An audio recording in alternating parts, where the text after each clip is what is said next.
Everyone, welcome to episode number 39 of the Fitness Devil podcast. Today's guest is, I better pronounce it correctly this time, Josh Citron, as in Megatron. He's a good friend of ours. You're going to find out a lot more about him as you listen in. We talk about his identity, or lack thereof, projecting his identity as a vegan, and a lot of the aspects of veganism. For those who are not interested in veganism, stick with us. It's actually a really good conversation. We talk about his thoughts on categorizing BMI, its pitfalls. We talk about his love and time spent pro wrestling and his work with Stronger You coaching clients. So stick around. This one's a really great one. Shut up and sit down.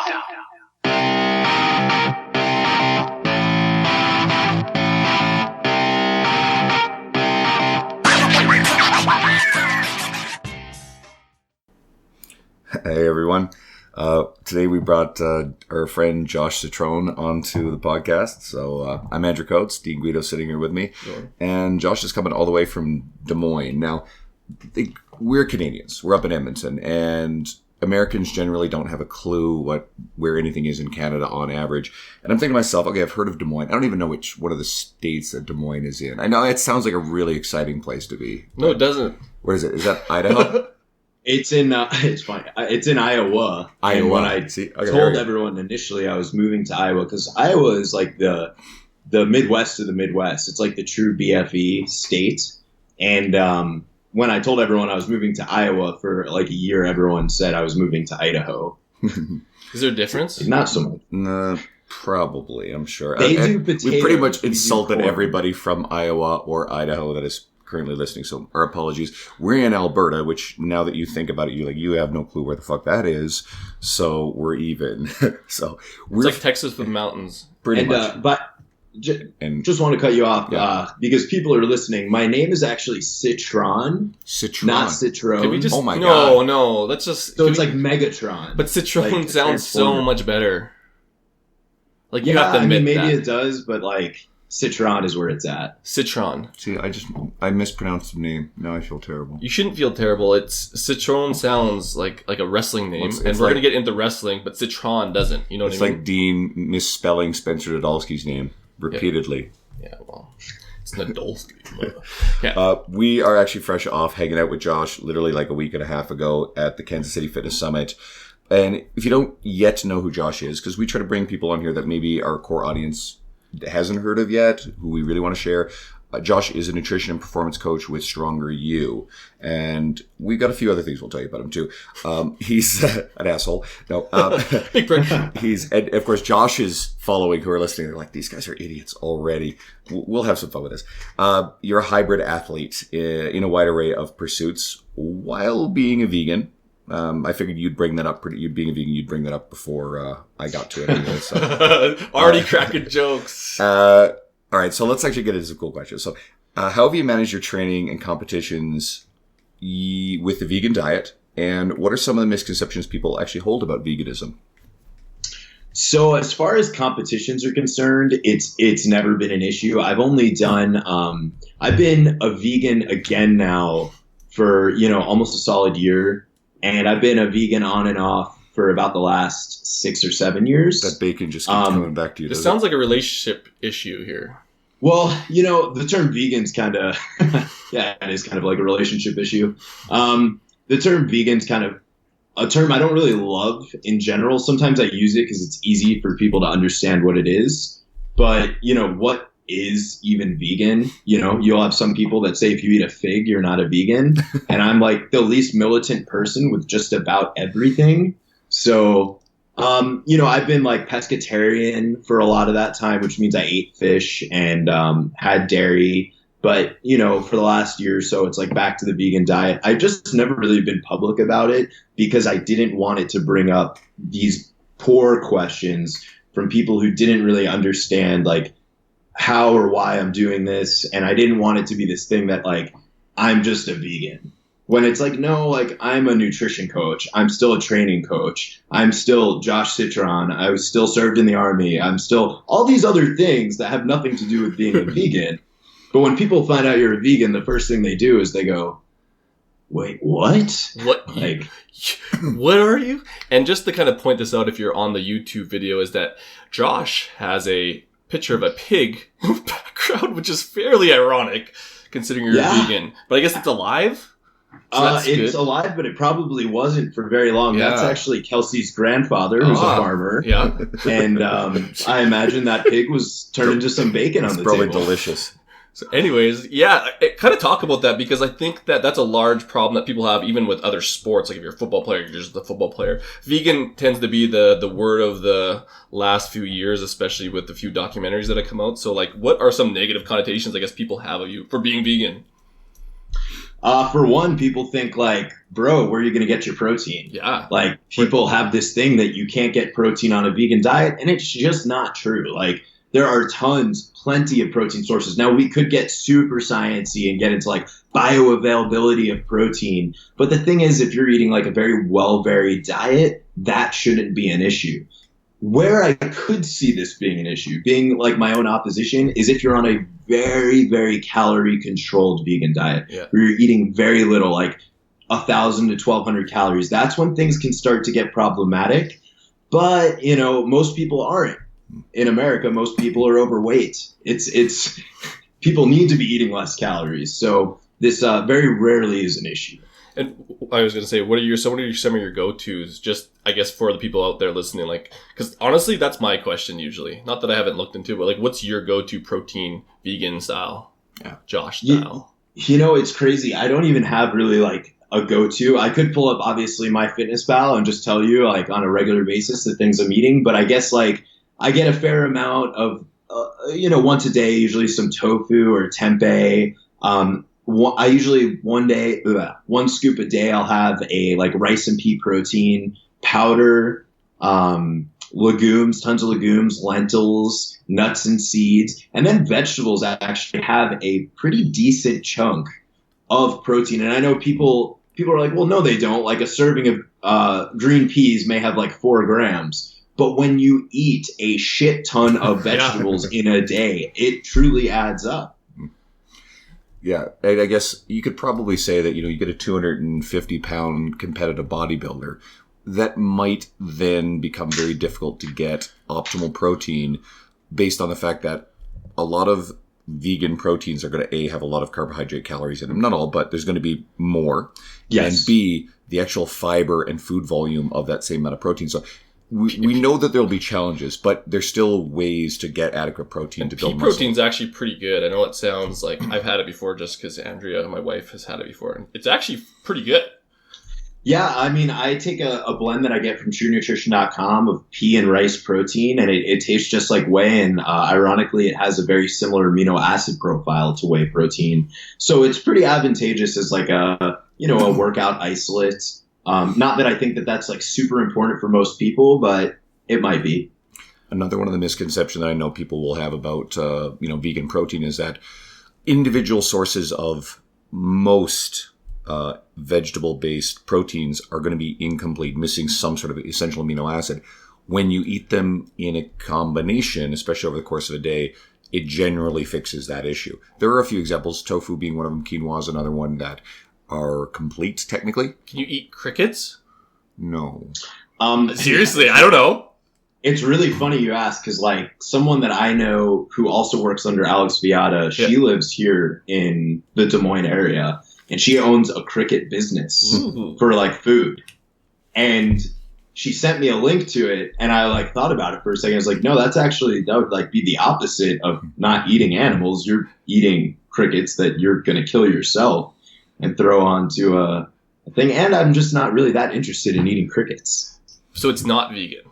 Oh no, I would not think that that's vegan. No, that's an obvious one. They're definitely not vegan. I don't want to get into the talk about bugs and animals or animals. Fuck. Well, and it's expensive as shit too. So I guess that's great. Just eat peas. We'll kind of dive into this a little bit, and you already said it. You don't approach a militant vegan persona really. Like you're like, I'm just Josh. But 2 questions. Do you think that this militant, I guess, narrative that people are pushing is helping the industry in terms of like the awareness about veganism, or is it doing it a disservice? And coming from someone who isn't that out there about pushing it. So like objectively, I'd like to say that they're harming the idea of veganism, because it turns people off, and that's it. It just turns people off. Like, no one wants to listen to an asshole. And, like, I know from being a nutrition coach, I cannot get you to do something that you don't want to do. Yeah. Which is why I don't, although I will present food composition as goals, as ideas, as, hey, you should try this, I will not tell someone you need to eat these foods. Because if they don't want to do it already, they're not going to do it. And if they do, they're going to do it for a very short amount of time. Yeah. We can say that about anything. And I think that militant vegans, they turn people off. Subjectively, every single idea that's ever become a success, it's always had its extremist percentage in population. Yeah. And they do hit a certain another population that people like me that are more passive never would. Yeah. So, like, I am not very familiar with like YouTube figures and like who's really popular, but like I've heard of like Vegan Gains. It's funny, I was just thinking about asking you about him. So yeah, I've heard of him, and I pulled up some of his videos, and it's like, man, this guy is a fucking asshole. He's a sociopath. Like, he's actually a sociopath. Right, and I was like, I would never want to sit at the opposite end of a table. He is not someone I would consider a good brother. And as much as I don't like him, and I think that, like, overall his message probably sucks, there is a group of people he will hit, and if they don't agree with him, he might still generate a thought process, a start. And although I don't hold, like, morals on people, like, if you eat meat, you're a bad person, I don't think that way at all. Like, I think that's a silly way of thinking. It would be cool if more people tried a lifestyle without meat, and I'm not going to discourage it. So, if someone like him gets a few more people to give it a try, then that's what it is. And I guess, like, do you think that it's kind of taken fad diets status, kind of like keto? Like, is that where you see this going, or do you think it's here to stay in terms of its popularity? So I think that it's getting more popular just as time goes on, because there is a little bit more awareness that, like, hey, maybe you don't need so much protein to still be successful at your endeavors. Yeah. So for like athletes, for instance, I think for us three, we're starting to see it cross over into our worlds more. Yeah. Because athletes are getting this bit of awareness that, like, hey, you don't need as much protein as you thought you did. So in that sense, yes, it might be a fad. I don't think it's going to come and go. I just think it's going to come hard for a while, and then wherever it lands, it lands. It's going to come hard for a while, right? Sorry, bad joke. Yeah, terrible. But within veganism, there are plenty of fad diets going on. There's, like, you'll hear like the potato diet, or like I just heard someone did a grape cleanse, and it's like, and then I Googled it, and it's like a thing that people do. And it just, people know how to, like, stupefy anything. Well, you really want to get stupefied veganism, and you talk about YouTube figures. Go and check out Freely the Banana Girl. This lady is fucking that totally out to lunch. That sounds like very erotic. She's a fruitarian, so all she eats is fruit. And she's famous for eating like 50 bananas in one day or some crazy shit. What? Oh, she's a lunatic. You actually just gotta go and like watch 5 minutes of her shit. I think she's Australian. Good for her. Like, that would be hard. She's the anti-Holly Baxter. If anyone here listening knows or likes Holly Baxter, go back. We had her on an episode a few episodes ago. She's super. She's highly intelligent, highly educated. And then Freely the Banana Girl is the antithesis of Holly Baxter. Whatever you can dip your banana in. I mean, I think, so I've heard of like fruitarians before, and I think it's I think stuff like that is so silly to like pigeonhole your nutrition into like this one thing, especially when it's like unproven. But I always wonder, like, is there stuff people could gain from this? Like, is telling someone to go on an all fruit diet as like silly and just small thinking as it is, like, it might actually be better than how they're eating now, which is so sad. Yeah, that's the weird thing. What I see is like the problem is and I knew guys, and maybe he's listening, but like, we're playing football and need to lose weight for the season. I'm going to go on the cabbage and soup diet for 2 weeks and cleanse, and you lose 15 pounds or whatever the fuck it is. But that's a positive reinforcement for stupidity. And then unless they get better information, then they might do that more. So I guess on both ends of this, if it gets them better than where they're at, maybe they're going to be more motivated to do something better. But I don't know. Like, there's a reason why people are still doing cleanses, is because they reinforce stupidity and weight loss, and that's what they Well, want, but they don't see the whole picture. Society still wants quick results and simple solutions, and that is always going to be an affliction that we deal with. The hope, obviously, is by putting out good information. There are a lot of people who I know, interact with, work with, who are followers of the podcast, who were victims of that sort of mentality because that's the knowledge that they were presented with. And then after a while, they grew into being able to understand that wasn't how it worked, and they accepted the fact that they had to actually put in some dedicated effort. I guess we all go through that process, though. Like, I'm not even going to go over the shit I did in college. But I think I definitely think that that's a common theme in everything we all do here. Nutrition, training. I mean, I had a good example is I had an athlete who came to me early 30s, been powerlifting for about 5 to 7 years, I would say, but constantly getting injured. So I reviewed his training history with him, and what type of training did he do? CrossFit. He did very high intensity, high frequency training. He's CrossFit. squatting, deadlifting, and bench pressing heavy 4 or 5 days a week. oh, Yeah. Right. dysfunctionally, So probably. I turned the script on him and I said, we're going to actually do something new. We're going to go like much lower intensity, much higher volume. We're going to drop the body part frequency a bit, and we're going to play this out and see how it goes. And, he had a meet just 3 months after we started, which I had told him, I was like, we really need at least like 22, 24 weeks to develop strength and peak you, but like, we'll make this work. He goes into his meet. He actually gets a PR on his total. It wasn't much, but it was like a 20 to 40 pound PR. Pretty good. Which for someone like you, Dean, would probably be like amazing because you're an elite level, Yay. Lifter. But you know what? He ended up canceling with me. He canceled with me and he said, it just wasn't enough strength gain. And I said, you know what, man? You just went 3.5 months. You didn't get injured. You PR'd on the platform. What else could you be looking for? He went right back to his old style of training, and he messed up his SI like 2 months later. Sidelined. And that's unfortunate. You will see stuff like that. And that's that correlation of like actually doing like something for long-term investment versus that short-term gain. And it's just a high risk scenario. And I think like for some people that may work, but it's funny, like even with people with diets, things just keep popping up that don't work, but they keep going back to it. And it just, I don't know. I guess that's the kind of thought process we're trying to, open up the page on here is there's a better way. It might not be as sexy, but it actually works long term. And I think that people don't want that message.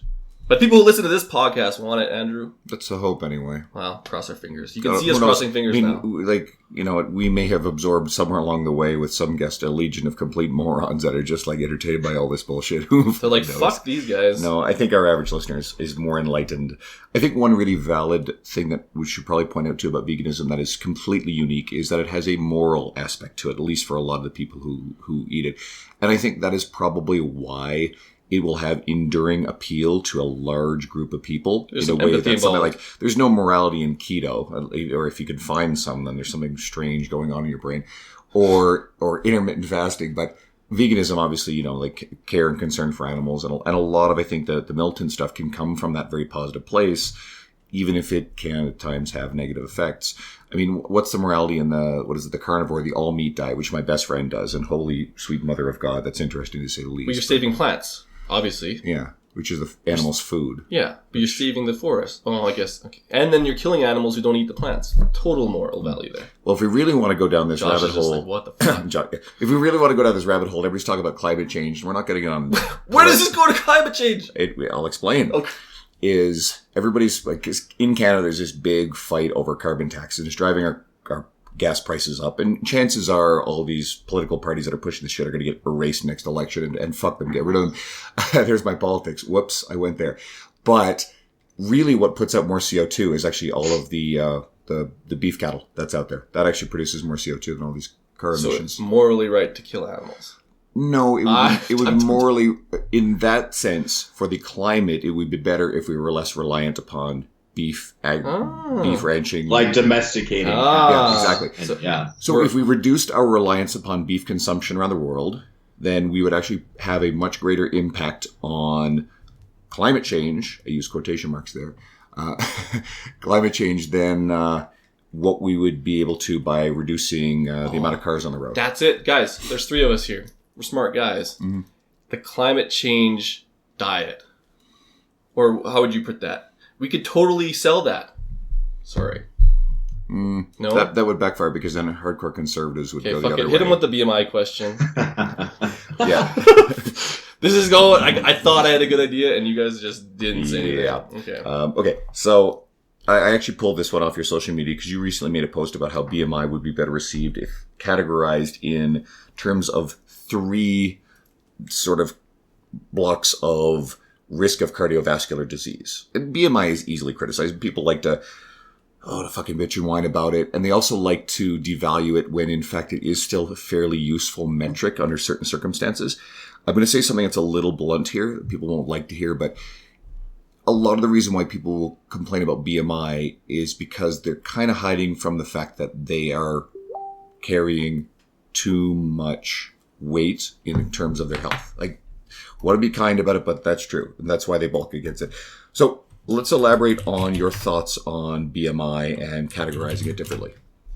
Yeah, so I actually don't remember exactly what I had said in the post in terms of my classifications, but I think it was something along the lines of maybe people would accept it better if it was like at risk for cardiovascular disease or at higher risk for cardiovascular disease, at lower risk for cardiovascular disease, rather than underweight, a proper weight or overweight / obese.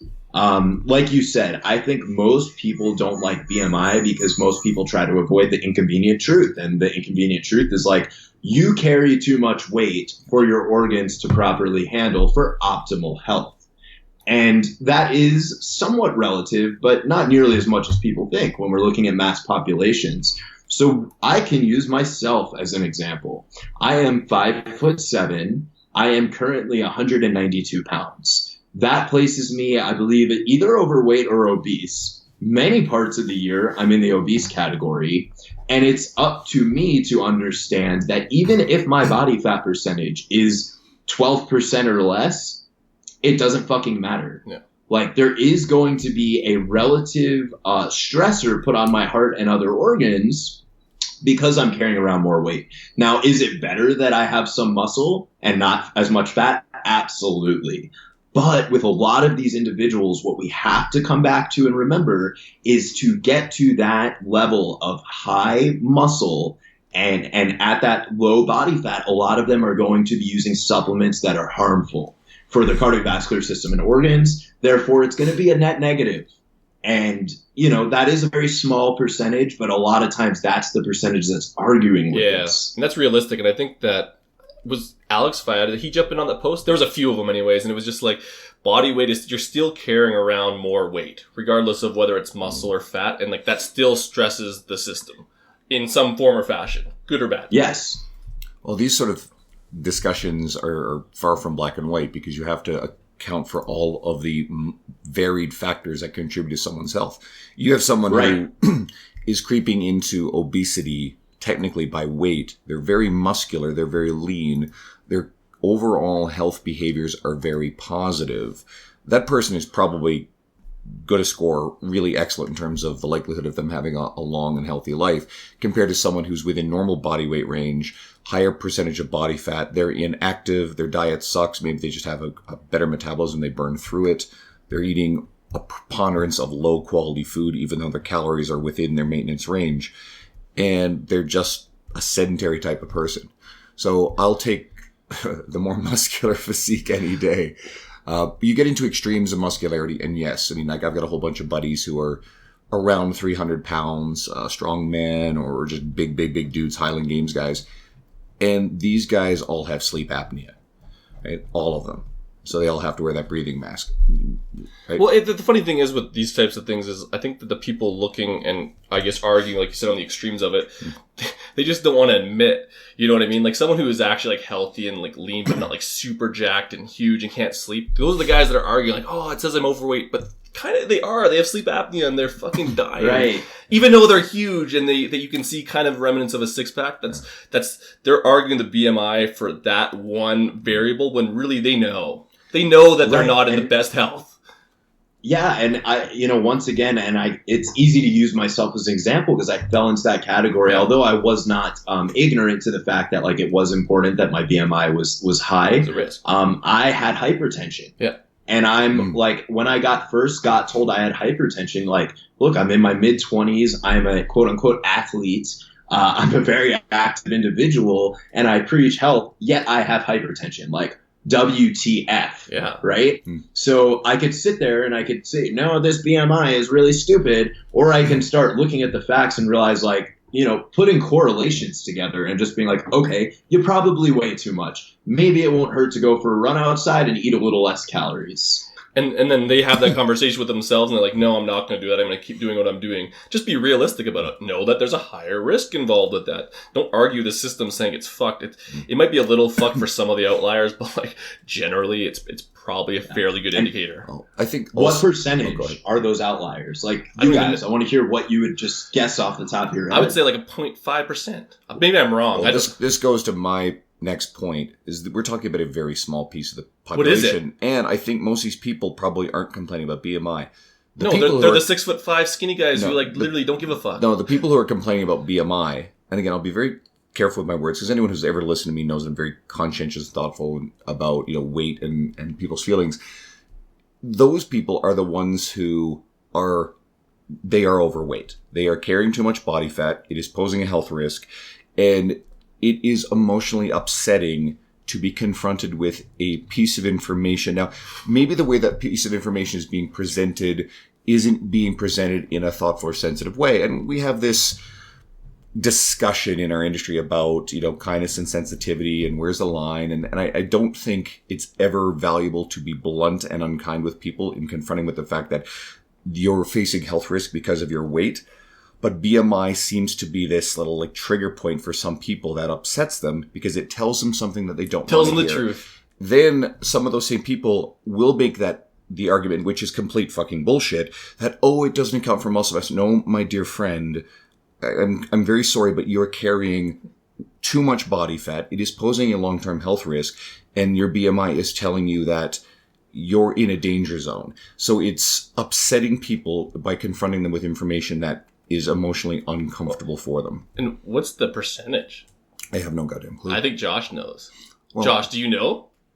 I don't. What? I thought you were asking us. Well, actually, we have obesity statistics. I don't have current ones off the top of my head, but we're talking about what is it? As many as 50% of Americans are technically now overweight. Does that sound right? Because that's based on BMI. And it would be a very tiny percentage of them that are muscular, lean people. I wish I could speak on it because I don't know the answer, but I know that most of the people bitching about it are usually huge individuals that are they work out and shit, but they could lose a bit. But that's also the people in a weird, blunt way. You know what I mean? If I see the people argue on the internet, it's I don't know. Anyways, fuck. I get what you're both saying. You're saying, Andrew, that's just who we see. That's who falls in our circle. And you're right. And Dean, I agree with you too. Those are the people I see complaining about it. The people who are training, who have been training for 5 to 10 years, who have maybe this decent amount of muscle mass, but they're also overweight and they could stand to lose some weight if health is something that they are concerned with. And usually they're not. But that's I guess the whole point of this conversation is to make people, like you said, question. Even the fact that people are arguing about it will kind of put a little seed in their brain that maybe they'll reach out to someone to hey, I need to lose 10 pounds. Hey, Josh, Citron, do you know how to do that? Yes, my friend, I do. And then they either take it or they won't. Well, it goes back to his original post, and you had said in the post, the 3 categories would have been low cardiovascular risk, moderate cardiovascular risk, and high cardiovascular risk. And quite frankly, I think that's fantastic because now BMI, the words obesity and overweight, they've taken on a bit of stigma and it upsets some people. I think if you characterize it in terms of health risk, perhaps it will. How hard do you breathe when you go up a flight of stairs? Basically. Yeah, and I mean, that you're right. And that's exactly why I changed the wording to that. Yeah. Is because once that stigma was lifted, people get less offended and they get more concerned. Oh, shit, I'm at high risk for cardiovascular disease. And maybe they'll start to try to understand why. Are there, and this is just based on your experience, because I know you deal with a lot of clients through Strong to You, are there any other trigger points that you've kind of had to reword to kind of make people at least buy into the fact that there might be some actual good information in some of the foundational terms that people get triggered by? Does that make sense? Because you've dealt with a lot of clients, and there's some things that are hot topics that you might need to reword. I think I would need to hear examples of the topics to give you examples of how I might need to reword them. Yeah. But I have learned in my career, one of the biggest lessons is that you've got to have different hats for different people. You just can't speak to everyone the same way. And if you are, you better damn be rated PG and be very careful about the words you use, because a lot of people, for better or worse, with like no morality on it, have thin skin and get easily offended and are very emotional thinkers. And that's okay. You have to know how to reach these people or you will not be successful. And I think that this kind of leads into our next point is, you seem very passionate about coaching, and like that's quite evident. And so you said that you have a passion for helping professionals be better at being professionals and help clients be better clients. Can you kind of explain the why behind this and how you kind of approach it in your, I guess, career? Right. So, it's interesting, especially with like talking about professionals and professionals. One thing I want to make clear, I am not a coach's coach. I will never be a coach's coach. But using my experience, I can help my fellow good brothers and good sisters by saying, hey, this is what worked for me. And I have been maybe where you are right now. And this is how I got here. And the first big thing, and it was a lesson taught to me by fitness professional David Crump. If he happens to hear this, he's the owner of Spark Fitness in Orlando. He's speaking at the NCSA's big like international conference this year, I believe in October. I was working for him. He sat me down. I came into his office. I'm bitching about one thing or another that's going on in my life. And he said, Josh, this is like the 10th time I've heard you have this similar situation with someone else. He said, do you know what the constant is? It's you. He said, you're the problem. And was I pissed? I walked out of that office so pissed. And I was like, fuck that guy, yada, yada, yada. But the fact is he was telling the truth, And we all have this delusion, especially young 20 to 25-year-old males. A lot of us think like our moral compass is very skewed. We think we're white knights. We think we're the good guys. And we might have good intentions, but a lot of us have piss poor execution. Oh, yeah. And, I was definitely one of those guys. And I see that reoccurring. And unfortunately, I see it happening with a lot of people older than the 20 to 25 crowd. Right? That's where it's a really big problem, is like when you're like 30 something and you're still just screwing around. And anything I can do to help these people realize like what they're hurting themselves and they're hurting their potential to move forward, I would love to do. Another one is people who are on the grind. We hear that all the time. You got to grind. Beast mode, yeah. And I've been that guy too. At one point I worked at 3 different fitness studios in 3 different cities. And I barely had enough money to put the gas in my car to get there.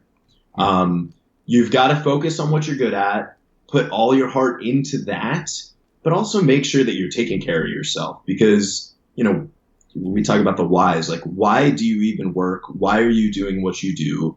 I have a fiance that I love, dogs that I love, things that I love to do. And if I'm not making sure that those things are being taken care of, the rest of it's fucked.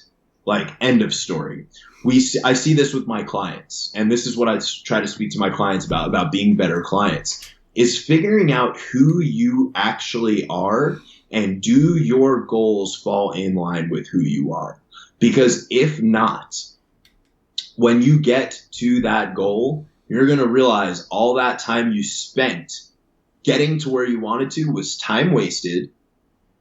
And you might not like the person you've become, or it has not solved the original problem. Well, and a lot of people, and I don't want to say I see this because a lot of people will kind of fall into that pattern of doing things that don't align with who they are, but they're unwilling to give up on that because they've invested this time chasing the wrong dream, and they'll just keep pushing forward. And I think that comes with I guess having that deeper conversation with yourself or talking to someone who can kind of talk you through that process.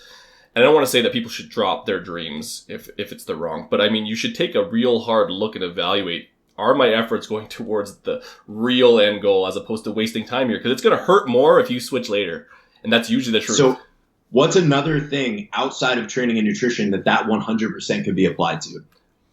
Career, So houses, chasing relationships, cars. Absolutely. And when I say career, relationships I for also sure. when I say career, I definitely mean education. Let's say it's someone who puts 2 years into medical school and the money involved with it, and then they hate it, but they go through it because of the bills. There's a concept in business. I have a Bachelor of Commerce degree, and it's called a sunk cost. Maybe a lot of people have heard it, maybe not, but we make decisions based on, and this is irrational, money that we've already put into something. Yeah. That money's, and that time, sunk cost refers to both, that's never coming back. None of that is. So we continue to pour more time and more money into something that doesn't make us happy, that is going to cost us more money in the end, because we have this idea that what we've already committed to it means that we have to continue. The actual correct road to take is to stop right in your tracks and say, I'm not going to go any further. I'm not going to commit any more time or money to this particular pursuit, whatever it is. And I'm going to go in a direction that makes me happy, or that's going to be more long-term viable. But that's the hard part. You got to figure out what that is. And usually people with their sunk costs intuitively know because they're stressed the fuck out, but they won't actually go unwrap that stuff of what that actually is. And I guess that does apply for relationships, career, fitness, nutrition. Fuck. What's your solution to that? Like because I know you deal with, we'll just stick with the nutrition realm and the fitness realm. How have you dealt with that? Because that's got to pop up a lot. It happens so often. And what I try to do is when I initially start with someone, I try to make sure that the goal, and it's funny because when you meet someone, you only know as much as you know right then and there. And people very rarely show you who they are in initial confrontation and initial conversation. So it usually takes me at the very least a few weeks to really know, does this person's goal actually match who they are? And if not, are they actually trying to become this person, and is it realistic? Because a lot of times we forget that, you are who you are, but it's not who you have to be for the rest of your life if you don't want it to be. So figuring all that out always takes minimum a few weeks. And if I think someone's just fucked, I'll tell them. I'll just tell them, hey, listen, we need to have a conversation, and it's going to be a hard conversation, and you're not going to like what I say, but it's 100% in your best interest. And something I try to just reassure my clients is that, I've been through this. Millions of other people have been through this.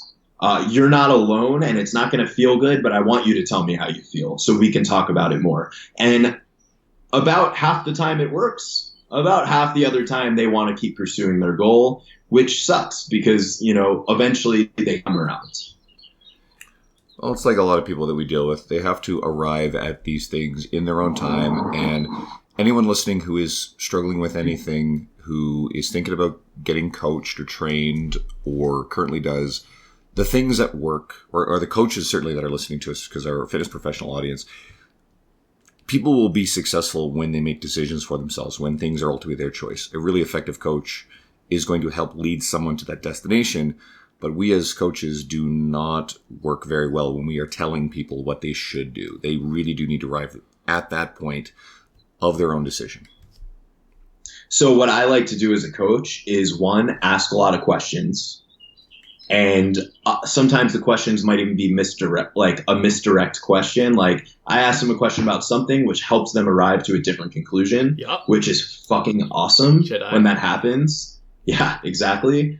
And then the other thing is giving people options. So sometimes rather than saying, hey, you got to do this, you could be like, hey, you can do this, or you can do this, or you can do this. And this kind of makes them feel like they're still in control, but you're giving them a suggestion without shoving it down their throat, without saying hey, this is what you're doing. This is what I think you should do. You're saying, hey, there's these few other things you can try, and kind of lay it out for them and let them come to the decision to give it a try. And when they will, I can use my fiance for an example. She doesn't like lifting weights, and I've tried to get her to the gym a few times. it's never turned out well. But when she comes to me eventually and says like, hey, maybe coming to you to the gym is a good idea. Well, bam, we've got a winner. Like now it might actually happen. Absolutely. You can listen to this podcast today. You could go work out on your own, or you can go for a bike with me. And each one of those is going to give her one of those options. Yeah. We wanted to ask Josh about pro wrestling, his love for pro wrestling. And we've had some guests on here that have a passion for that.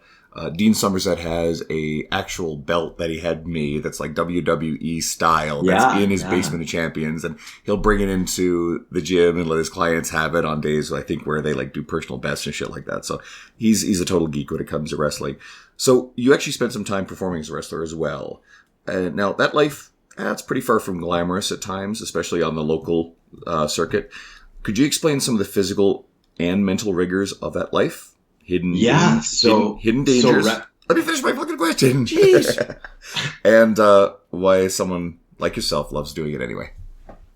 Yeah, well, we'll start with that. Like the reason why wrestling, I just came to this conclusion like a month ago. I was watching a movie called, what was it called? It was with Sean William Scott and Paul Rudd. Oh, what the hell was that? They're like, not tutors. They're like, I don't know what they are, but they're like watching after these kids, and one of the kids LARPs. Do you guys know what LARP is? I know. Fuck it. Is this grown-ups? Online shit. Online video. No, it's not grown-ups. I know which one you're talking about. They were LARPing, and it was like... Yeah. So LARPing, for those of you that don't know, is when you like go out in a field and dress up like a knight. Oh, right. And you pretend to fight. And when I was in the Army, there was a guy in my unit who LARPed, and I thought it was the craziest shit. I was like, you are weird. This is crazy. You pretend to be a knight and you go in a field and you fight each other to the death. This is just stupid. Role models. And, what? Role models. Role models. Yeah. Yes, role models. Terrible movie, but go watch it. It's funny. So I just came to the conclusion like a month ago, like, holy shit, wrestling is the exact same thing as LARPing. Yeah, it is. It is. And the people that love it, love it. And the other thing I thought of was like Trekkies. Like these people who love Star Trek, and they go to like these conventions and they meet all the people, and they're fucking weird, right? But like wrestling fans are equally as weird, if not weirder. And it took me a while to realize this, that I am just weird as shit. So people who want to be wrestlers more often than not are just the extreme of that weirdness. I guarantee you guys, you ask anyone who's a big wrestling fan, like Dean, I bet if we said to Dean, like, hey, did you ever consider becoming a professional wrestler? The answer would be yes. Yeah, and yes. A lot of them will say, I've even thought about it recently, but like I'm too old or this or that. I hear it all the time. Wrestling fans are just the extreme. It's this fake world. It's really just like anything else, like a good story, a good book, a good speech. It's good versus evil. There's always some stupid plot. And it's more about playing into the crowd than the actual moves itself, right? It's about selling, pulling the people in, getting them invested into the story.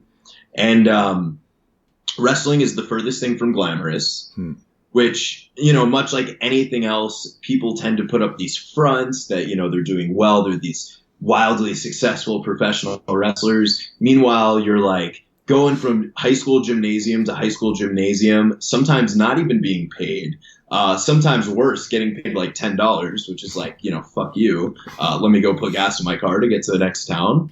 And it hurts. It's extremely painful. It's there's no other way to like around it. Like you're beating the shit out of each other for the audience's fun. And, of course, there's like ways where you try to make it not hurt as much, but the ring is made from, you've got a mat, you've got a bunch of plywood, and you've got some canvas on top of it. Taking a basic back bump, which is like the most basic shit you could do, it's like going in a gym and doing a bench press. It's what you learn like the first thing in the ring. That is the most painful thing on the planet. Like it hurts. I've got a couple of buddies who are just super passionate about it that either are still or used to do this wrestling stuff. And one guy had dreams of making the WWE. And of course, he obviously had Dwayne "The Rock" Johnson, who's the biggest thing in Hollywood right now, is a success largely coming out of that. But You could also watch a movie like The Wrestler and see some of the... See the shit that he's talking see about. the real shit. I don't know if anybody's seen that, or if you haven't, actually go see it. It's a really good movie. Mickey Rourke's really great in it. He is, and that movie was one of the main reasons why I actually got out of wrestling. Was because I did not... That story of The Wrestler, every time I would wrestle at a show that had any reputable names on it, we would have 1 to 5 of those guys on that show. And they were going through all of that shit. Yeah. Because they never let go of that. Because it was the one thing they kind of had. It was like their mistress. And I told myself, hey, Josh, even if you ever did get to the WWE, unless you had the smartest exit plan on the planet, this is what you would become. And that is scary as shit. And then if you really want to take this to a nasty place, and if anyone knows anything about wrestling, just look at the graveyard of former famous pro wrestlers who died far before their time. Yeah. You could come up with a lot of names on that list, a lot of guys. And we know also, too, or at least in anyone who pays attention to stuff, there's a lot of alcohol. There's a lot of abuse of your body, as you alluded to, which leads to painkillers, taking a lot of drugs. There is a lot of steroid use in that world. At least there used to be, and there probably still is, which you combine that with recreational drug use, cocaine use, lots of alcohol, painkillers. That stuff is going to add up to shortening your lifespan. Have you seen the Jake the Snake documentary? I think it's like reinventing Jake the Snake. No, I haven't seen it. So it's on Netflix, and it basically goes to how Jake the Snake basically just plummeted. Alcoholism, all sorts of shit.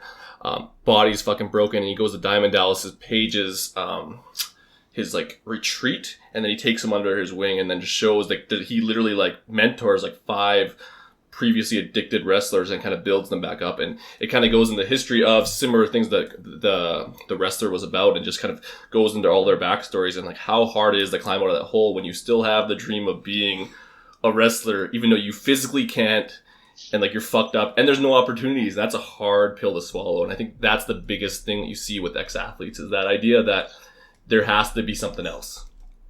You know, the first person to really open up my mind to that thought process, I'm going to probably jack up his name, is Jay Nira, the Canadian powerlifter. And I was listening to an interview with him, and it might have been like before or after his injury, I can't really remember. And they said something about him being a powerlifter, and he kind of like stopped, and he was like, well, I'm not a powerlifter. He's like, I'm an athlete who happens to be powerlifting. And they were like, asked him to dive deeper into that, and he explained, he said, one day I'm not going to be able to be a powerlifter anymore. And he said, if I define myself as a powerlifter, you know, basically what he said is that's going to lead to a very shitty future when I can't do this anymore.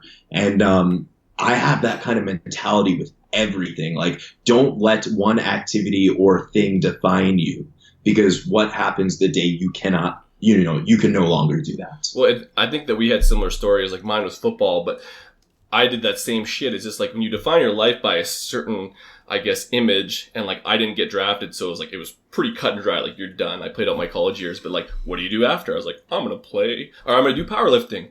Then I was a powerlifter, and then I realized you're just chasing the same shit. You got to not redefine yourself, but find something else. And I guess it goes down to that why, but that whole ability of creating a personality based on a very weak pillar, such as a sport, which if you get injured, you're out of, is a very poor strategy for, I guess, long-term happiness. Yeah, but I think a lot of people, that's the only way they personally feel they can make themselves feel significant. And I think that's a big driving force to a lot of this is significance. You know, I have found in my career working with many men is a lot of this is driven by daddy issues. As crazy as that sounds, I have major daddy issues. And when I started being more vocal about it, because men are very quiet about these type of things, I found out a lot of other men in the fitness industry, in competitive strength sports, also had the exact same experience. Well, and we kind of talked, we won't go into great depth about this, but in Kansas City is that daddy mommy issues, but something that's unpacked from your past actually has influenced your choices up into a certain point. And once you kind of figure that out, you get this big aha moment, be like, this is what I was doing. Fuck, that was stupid. And you probably would make better decisions in hindsight if you knew, but that's not the learning process. But I think that if people can go through that learning process and then kind of put a break in it and make better decisions, I think that that's where the real healing comes in. Not that wrestling's bad or football's bad, but it's bad if it doesn't work out. For real. Yeah, 100% absolutely. And it's funny you mentioned that, like, you have to go through that learning process. That is one of the things with my clients I try to preach so often with nutrition is, like, you're probably going to fall on your face 50 times before you get up to run an appreciable distance. And that's okay, because you need to do that. If that doesn't happen, like, it's going to happen. And people expect perfection out the gate when they come to work with a professional like myself. They think, oh, I signed up with a nutrition coach, so I'm going to be lean and ripped in 3 to 6 months, and I'm never going to have to worry about food again. And it's like, whoa, you are so far from the case right now. And it's important. Let's talk Stronger You. So basically the company you work for, and kind of we talk about this, you fitness coach, you nutrition coach, you do all these things, but that's through Stronger You, a lot of it. And we have kind of seen this great business model with essentially passionate coaches like yourselves. And a lot of them have a lot of successful clients. I guess that's why it got so big. So tell us more about, I guess, Stronger You and why this works so well with you and your clientele. So Stronger You, what it allows a coach like myself to do is never have to worry about sales and focus 100% of my time on my clients. I don't have to worry about, and when I say sales, it's not about the dollar. It's about taking the time to market. Yeah. I don't need to do that. I can just focus 100% on my clients and their needs. And because of that extra time, I can really give them what they need. It's working for Stronger You has been a remarkable experience. I've been with them for just over 1.5 years, and the company has grown like tenfold in that time. We have a very diverse roster of coaches. I believe there's well over 30 coaches now. I was one of the first 7, I think, to be working for them. And a lot of the coaches come from different backgrounds and bring just different vibes to the brand, which is awesome because the coaches are pretty tightly connected and we're constantly learning from one another. There is no competitive branch, or if there is, I'm very unaware of it. So we're all consistently growing as professionals. And I think that is so, so important. Like, one of the things that I think is just crushing the industry is people actually think that we're true competitors when we're not. And we should all be able to share our practices together and grow and develop as one big, unit or family. Abundance mindset. Oh yeah, totally. As opposed to, the zero-sum game attitude. I've written about this sort of thing before, and occasionally you'll see. I did a couple posts about this a while ago where the company I used to work for, some of the coaches there took my old client list at a couple different junctures, and then they contacted all my client list. So that, first of all, didn't work out for them. They didn't make $1 off that. But again, I took the high road, and I did post about it. But I basically said, we don't have to, to try to steal from each other, all this sort of thing. In the end, it backfired on them terribly. And I won't get into some of the specifics of what that turned around and did, but let's just say that the company has lost a lot of coaches and trainers, in the wake of that and several other major things. And one of the things about mindset is, and Mike kind of spoke on this when we were at Kansas City, but you guys have all kind of reinforced that, is that idea of coaching, giving all you have to that is kind of a kind of cool business model. You're almost going the opposite of everything and giving everyone almost unlimited amount of time to reach that goal. And that must feel pretty good as a coach to work for a company like that, because then you can focus on coaching, which in an ideal world, if you're a coach and you love coaching, you don't want to deal with all that other shit anyways. Because you want to just work. Yeah, right. I don't think I would ever want to be a business owner. I would never want to have to start my own company or do any of that. Not that I'm too good for marketing or trying to do sales, but if it's something I don't need to think about, well, hallelujah. Like, more time for my clients and actually helping them. And, coaching is an ever-evolving practice. I don't think anyone ever reaches, master splinter level coaching. It's just the truth. I'm a better coach than I was a year ago and better than I was a year before. So I need time to actually keep, coaching and getting better at it. So the more focus I can put on that, the better. Do you have any advice and we do have a lot of fitness professionals that are looking to kind of dive into the space. do you think companies like this is a better avenue for the people who like literally are going to just crumble under the fact of owning their own business? Like, I guess, I don't know what my question is. Is this the way to go? Or do you think that the other stresses will make them better having their own company? I definitely don't think you can start, like, especially if you're new to the game, let's say, you can't, who are you to start a company? Like, where's your company going to go if you have zero experience? But at the same time, trying to work for a reputable brand might be hard if you have no experience at all. Yeah. So my best advice, because very few people are coming like right out of high school or college and they're like, bam, I'm going to be a nutrition or a training coach, is keep doing what you're doing. Start doing that stuff on a smaller scale or interning. And interning is a great thing to do, especially in the training world. I've interned under many people, and I think it's definitely the way to go. Do that part-time until eventually you can make it a full-time thing. And then working for a bigger brand, working under a better coach, there's always someone better than you could be learning from. End of story. And then eventually, if you have your own deal, if you have your own gimmick, if you have your own mindset and a different way of approaching things that your company maybe isn't jiving with, then go, on your own future endeavors. I think that's good advice too. Just because, like you said, a lot of people come in and they just want it all right away, and that goes back to that quick fix mentality. And that for all of us, it takes a long time to like grind it out and figure it out. And there's very few overnight successes that jump right into the industry, and that's that extremism part of it. And that's not a good goal to have if you're looking for long-term success. It's sort of the thought occurred to me, and you mentioned Mike, and should point out Mike Dola, who is the creator of Stronger You. We spent some time talking with him in Kansas City. We're going to make a point of getting him on the podcast in the not too distant future. We've also had Nick Sorrell, who's one of the coaches, and Robbie Farlow is still with you guys as well, right? Robbie Farlow's still in. Yes, Stronger? I actually just spoke to him yesterday. Yeah, so Robbie's great. I love the guy to death. And so Robbie and Nick, you're actually the third Stronger You coach that has actually guested on our podcast. Accidentally. So, yeah, and it's organic. I kind of met you guys all sort of through the same sort of network where I met you guys first last year, all three of you, at the Kansas City Fitness Summit. But if anyone's interested who is especially a fan of what Josh is doing in the Stronger You brand, we've got these 2 episodes that we previously did. Pivot here.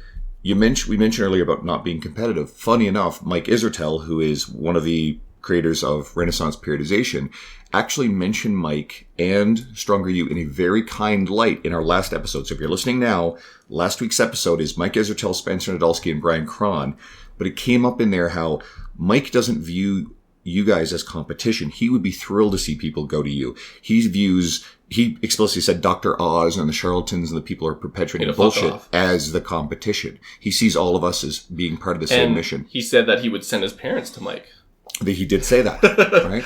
So that's funny. That's what I use as a measuring stick. Is I would not let you train someone if I would not let you train my mother. That's actually the best measuring stick you could probably use. That's a good one. I'll remember that. Now, good moral value to live. Sure. Would you put your parents on veganism? Yeah, nice. I actually would, because it would be a net positive for their life and their health for them. Good answer. Good answer. All right, so we've got a couple. No, last week we didn't actually for book recommendations because we had the roundtable. So, yeah, it's been a few weeks. So, do you have a book recommendation that has been influential to you personally or professionally to share? Yes, I actually have a list. So let me pull that up. But I will specifically name, the one that I think most people wouldn't read. Sure, go for it. You can say your list. So just give me 1 second because I'll jack up the name of this one. I love the fact he has a list. This is Andrew likes you now. He prepared. No, he prepared. For this. I have a list. So the number one book, pulling it up. The title is "No is a 4-letter word." Loading.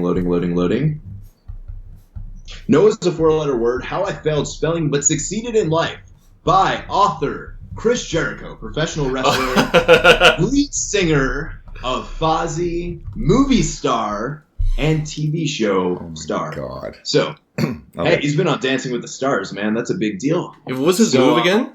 His move was the fucking... What was the his Walls move? of Jericho. Yeah. Now, this is why I like this book.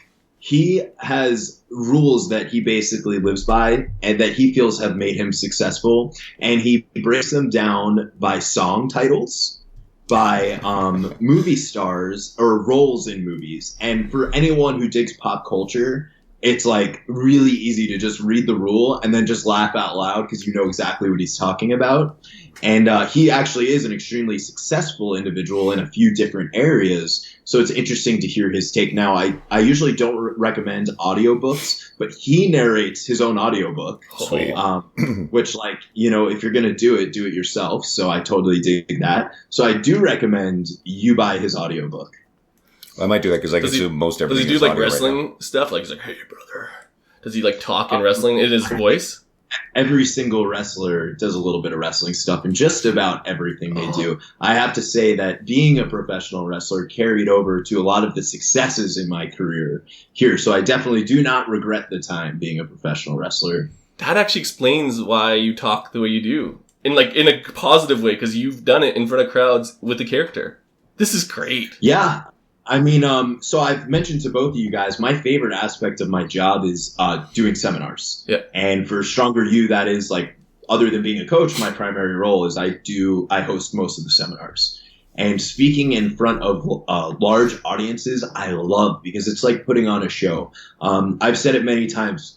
People say, well, what do you want to talk about? I say, hey, we could talk about dog shit. I don't care. I will get them interested, especially in person. It's a little harder when it's like just audio or, you know, it's typing on a computer. Oh my gosh, it can get very hard to get your message across. But in person, making eye contact, selling yourself, just being a little bit more of a hyped version of yourself, it just goes over huge. And it all comes down to confidence. Do you come out with ring music to your seminars? I should. Yeah, like I just gave you that. You totally should. You know, I talked to Tim Arndt. I'm probably mispronouncing No, his that's right. name. Yeah, no, Tim. That's right. You got it Yes. right. Yep. So the last conversation him and I have, he wants me to come speak at his summit next April, I believe. Yeah, And, I told him that to talk to you about that because Tim's a friend and I was there in Spokane and I'll plug it again. The Inland Empire Fitness Conference is what it's called. And he did a really great job with it. It's the second year he just did it. And it's my intent to go next year, assuming that everything lines up. Featuring Josh Citron. How does it go? Now that you've said that, my idea, because the topic he wants me talking about is how professional wrestling made me a better fitness professional. Yeah, and I don't want to give away that talk now because I can do the whole thing just by talking. He's been preparing your whole life for it. But I am going to come out to theme music. And you need to be wearing trunks. I'm going to let you announce. Wearing trunks. I'll do that. Yeah. You know, if you guys follow me on Instagram, you know I don't mind standing up in my underwear. I do it all the time. That would be fucking sick. All right. Now I'm pumped. More books on the list. Anything else?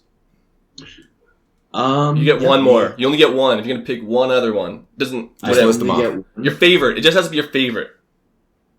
Man's Search for Meaning. Nice. Okay, you know what? That one's come up before because Mark Fisher talks about that one. For a guy who pretty much has read everything that has ever been written in the history of humankind, which is a bit of exaggeration, Mark really picks that book as his favorite and most influential. So it's still on my list. I haven't gotten around to it yet, but I really should move it up. So I hear it's Viktor Frankl is the author. Right? Yes, Viktor Frankl. Let's give you where do people find you? How can people get a hold and consume everything you, and how do they go about understanding what you come from? So you can find me on Facebook, you know, the facebook.com/josh.citron.50. I don't know why it's 50, but 50. Instagram name is Josh Stronger You. Too easy. If you want to talk to me, just reach out. I have people send me messages via Instagram and Facebook all the time that I've never met, which end up being some stellar conversations. And I love to talk. So all you have to do is reach out and I'm going to talk your ear off. But, you know, that's how you get to know me is by following me and asking me questions. Well, this is why we brought you on, you know. Big personality, a lot of good information. So thanks for coming in. We really appreciate it. Sleeveless t-shirt. And then I guess... If you enjoyed this, you're one of Josh's listeners, or if you're one of our regulars, hit us up with a 5-star review. We really appreciate any reviews that come our way because it puts us in front of more people. So that's just us asking you to pump the shit out of this thing and just see where it goes. And as I alluded to earlier, and this is something I feel like a lot of our listeners do, is we have, this is episode number 39, so we're really stacking them up now. Instead of thinking, I got to go listen to all these, pick one that you find you'd be interested in. So again, Nick Sorrell or Robbie Farlow have both done podcasts with us. The last one we just did, this roundtable with the 3 guests, is really funny and really entertaining. You could go pick someone like, oh God, who's an example? Sohee Lee. It's our top downloaded episode, 7,500 downloads and climbing. Get it and share it. Yeah. Share it with someone that you think would be really interested in. Help some meatheads from Edmonton out. But other than that, man, take it easy. Thanks, Josh. Hey. Shut up and sit down.